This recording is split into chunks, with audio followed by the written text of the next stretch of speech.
জয়, বন্দরনগরীতে বাজার পরিস্থিতি কেমন দেখছেন জানাবেন। ধন্যবাদ লাইবা। এখন নতুন করে কিন্তু দাম বাড়তে শুরু করেছে সবজির দাম। আমরা দেখছি টমেটো আর আলু ছাড়া অন্যান্য সবজির দাম কিছুটা বাড়তে শুরু করেছে, যেহেতু শীতকালীন সবজি কিছুটা কমতে শুরু করেছে, আবার গ্রীষ্মকালীন সবজি বাজারে আসতে শুরু করেছে। নতুন নতুন সবজি এসেছে, আমরা দেখছি কাঁকরোল এসেছে, সেই কাঁকরোল দেখা যাচ্ছে বাজারে। সবারই কিন্তু নজর থাকে কাঁকরোলের দিকে, পটলের দিকে, যেহেতু নতুন সবজি। তবে কাঁকরোলের দাম এখনো পর্যন্ত অনেক বেশি। তবে পটলের দামটা আমরা দেখছি বাজারগুলো, বিভিন্ন বাজারগুলোর দাম প্রতিদিনই কমতে শুরু করছে। যেখানে কয়েকদিন আগেও যে পটল 100 টাকার উপরে বিক্রি করা হয়েছিল, সেই পটল এখন 60 থেকে 80 টাকা 70 টাকা কেজিতে তারা বিক্রি করছে। তবে কাঁকরোলের দামও 600 টাকা কেজিতে পর্যন্ত বিক্রি করেছে কাঁকরোল। সেই কাঁকরোল কিন্তু আমরা দেখছি ধীরে ধীরে 200 টাকা, 250 টাকা, 280 টাকা কেজিতে বিক্রি করা হচ্ছে। আজকে কাঁকরোল কত বিক্রি করেন?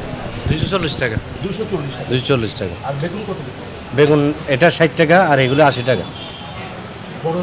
বড় বেগুন জি 80 টাকা। আর পটল কত? পটল এখন 80 টাকা। 80 টাকা।